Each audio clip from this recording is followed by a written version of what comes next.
Good day again, this is Professor Resnick. Today I want to pick up on our discussion last time of Richard Rorty, and I want to talk more on epistemology and how that connects to Marxism, the focus of this course. First, consider Marxism as a kind of conceptual object. There are physical objects like this lectern, an automobile, and so forth, but consider a conceptual object, different adjective. And the question there is, how do we figure out what it is? So how do we figure out this object, conceptual Marxism, that we're going to study in this particular course? And there are two traditional answers to this question within the study of epistemology. First, notice that the conceptual object, Marxism, is assumed to be independent of us. It's out there in the syllabus that I've asked you to read. It's out there in these brief lectures that I'm presenting to you. It's there in capital, the book by Marx that we're going to read. So one answer to the question of what is conceptual, what is this conceptual object, Marxism, is to read it. Read the stuff on the syllabus, read the book, and then via the mind, your mind, induce the truth of what it's all about.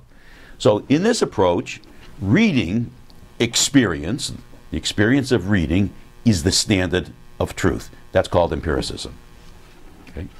So the answer to the question of what is Marxism, which again is assumed to be independent of us, is experience in order to induce the truth of that conceptual object. Let me give you a different answer to the question. Let me begin with an attack actually on the first answer that I just provided. You can read the book, you can read everything on that reading list, you can listen to these lectures, and you're not going to figure it out. What you need, according to the second view, is a key set of ideas to allow you to sort through all those readings. The readings are going to provide you with an infinity of different facts. But in fact, the way you will sort through those to figure out what are valid, what are not, and so forth, is through a sorting mechanism, which is your mind. So the second way argues that there are certain key ideas, or if you want, a logic of reasoning, which will enable you to figure out what this Marxism is all about. The reason, then, is the standard of truth in the second way. That's rationalism, just where the word comes from. Rationalism, reason, is the standard of truth in the second way.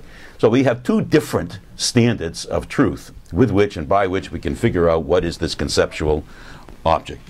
So I want to critically examine now these two different ways of gaining knowledge, these two different epistemologies, and compare and contrast them with this Marxist way, which I said last time, this notion of dialectical materialism or overdetermination. Suppose someone produces then a knowledge of Marxism in a book or an article or in these lectures, whatever the form, it arrives in front of you, you have a conceptual object.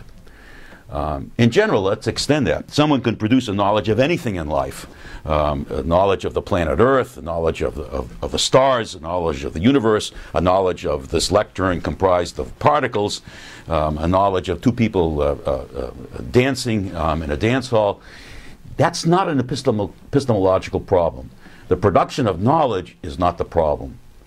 The epistemological problem arrives when the individual or the collectivities of individuals assert that their produced knowledge of Marxism or the planet Earth or whatever is the truth for all potential knowers. When that happens, with that particular moment, when the knower or the community of knowers asserts that that particular conceptual object is the truth for everyone, then by virtue of what the truth is, in terms of what we talked about before, then truth has to be independent of that particular knower who has made that assertion, and everybody else who hears it, thinks about it. So the independence is another way of saying that that particular knowledge has a prior existence. If it's the truth, it doesn't depend upon anybody else's production of it, but it had an independent existence prior to that particular knower or anybody else's knowledge of it. And hence, that's what given to us means. So that crucial first step of independence, that which is given to us, can only be given if it's independent of us, is what the rationalists and the empiricists are doing in order to transform their particular claim about the world, or their particular truth claim, into the world itself. So if you assert that your particular knowledge of Marxism is the truth, then it can't be relative, that truth can't be relative to your production of it or anyone else. Rather, it was always out there to be discovered or revealed to you and to other people. And the question becomes, well, how was it discovered and how was it revealed? Then we go back to what we said before. Rationalism discovers it via thought.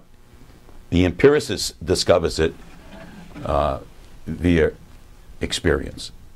So if it has a prior existence, it's the no, let me back up. If it's the truth, or claimed to be the truth, it has a prior existence, like as I said before, like a mountain or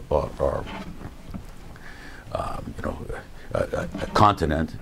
And then the way you discover the mountain or continent, according to the rationalists, is via reason. According to the empiricists, according to experience, the reading experience. Okay, and those are the two standards that these two different kinds of epistemologies have offered us.